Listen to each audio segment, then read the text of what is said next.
इस बीच केजरीवाल के इस्तीफे को लेकर लगातार घमासान छिड़ा हुआ है। खुद जेल में है तो इस्तीफा क्यों नहीं दे रहे भारतीय जनता पार्टी, ये पूछ रही है। विधायक इस्तीफे दे चुके हैं और ऐसे में दोहरा मापदंड क्यों है, ये सवाल पूछा जा रहा है। इस वक्त ये बड़ी खबर आपको बता रहे हैं, इस्तीफे को लेकर घमासान मचा हुआ है। जेल से सरकार केजरीवाल चलाने के लिए कह रहे हैं, आम आदमी पार्टी विधायक भी इसका समर्थन कर रहे हैं और ऐसे में बीजेपी ये पूछ रही है कि इस्तीफे को लेकर दोहरा मापदंड क्यों अपनाया जा रहा है। आम आदमी पार्टी विधायक कह रहे हैं कि किसी भी कीमत पर इस्तीफा ना दें और इसी को लेकर अब घमासान छिड़ता दिखाई दे रहा है। सवाल पूछे जा रहे हैं भारतीय जनता पार्टी की तरफ से।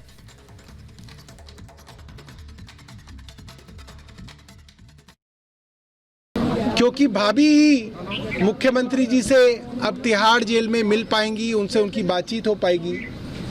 पार्टी की तरफ से वो ही संदेश ले जा सकती हैं मुख्यमंत्री जी के पास और मुख्यमंत्री जी का संदेश ला सकती हैं। तो उनको सभी विधायकों ने कहा कि जब आज आप मुख्यमंत्री जी से मिलें, आपकी वीडियो कॉन्फ्रेंसिंग पे बात हो, तो आप मुख्यमंत्री जी को ये संदेश सारे विधायक साथियों की तरफ से दीजिएगा कि अरविंद केजरीवाल जी दिल्ली के मुख्यमंत्री थे, अरविंद केजरीवाल जी दिल्ली के मुख्यमंत्री हैं और अरविंद केजरीवाल जी ही दिल्ली के मुख्यमंत्री रहेंगे। ये बात स्पष्ट तौर पे भाभी से सब लोगों ने कही है।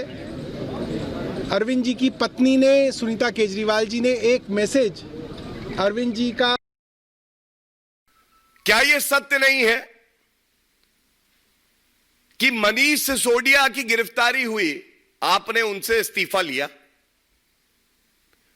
आपने सतेंद्र जैन से, भाजपा ने ही दबाव बनाया, जनता की आवाज बन गए, आपने इस्तीफा लिया। आज ये दोहरे मापदंड क्यों हैं अरविंद केजरीवाल जी?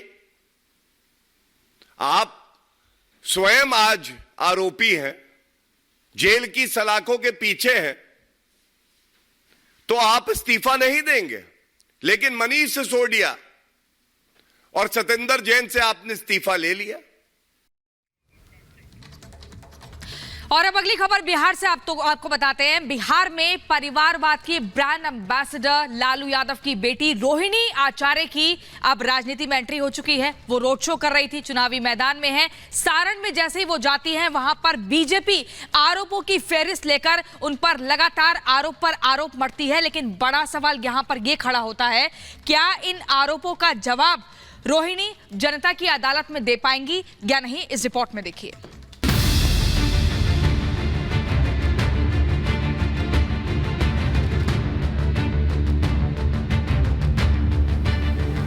लालू की प्यारी बिटिया बिहार के सारण से चुनाव लड़ने जा रही हैं। वो सिंगापुर से उड़कर बिहार आई हैं और पापा की पार्टी के सिंबल पर अपने सियासी सफर की शुरुआत कर रही हैं।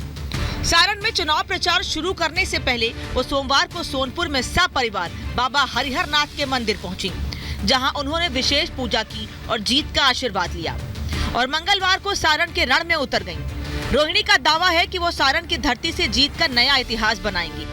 ये सारण की जनता का प्यार है, अपनी बेटी अपनी बहन के लिए। ऐसा प्यार मेरे पिताजी को, मेरे भाई को, मेरी माता को मिलता था, वही प्यार और आशीर्वाद आज मुझे मिल रहा है। मैंने अपने पिताजी को मैंने अपनी एक किडनी दी, लेकिन सारण की जनता और बिहार की जनता को के लिए मेरा जान निछावर है और मैं आजीवन इनकी सेवा करना चाहती हूँ। रोहिणी ने अपने चुनावी सफर की शुरुआत सारण में रोड शो से की है।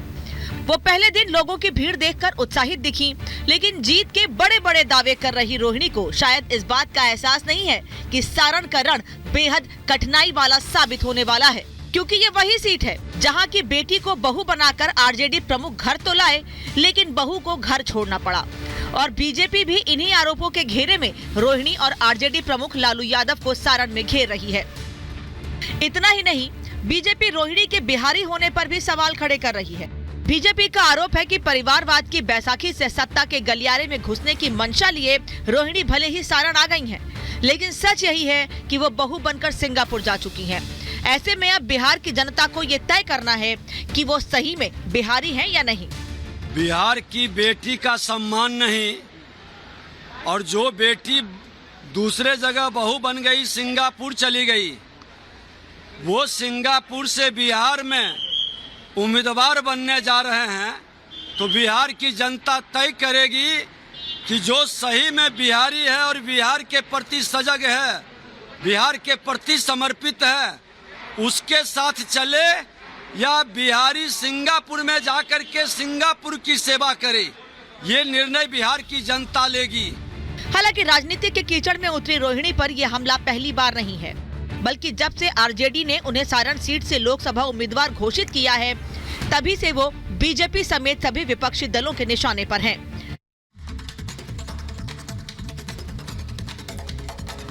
तो सारण से उम्मीदवार हैं इस बार आरजेडी की तरफ से रोहिणी आचार्य, और हमारे वरिष्ठ सहयोगी प्रकाश सिंह हमारे साथ जुड़ गए हैं। प्रकाश जी, सारण लालू यादव का गढ़ माना जाता है, लेकिन क्या लालू को जिस तरह का स्वागत दिया, क्या वही स्वागत और वही एक्सेप्टेंस रोहिणी को मिल पाएगी सारण से?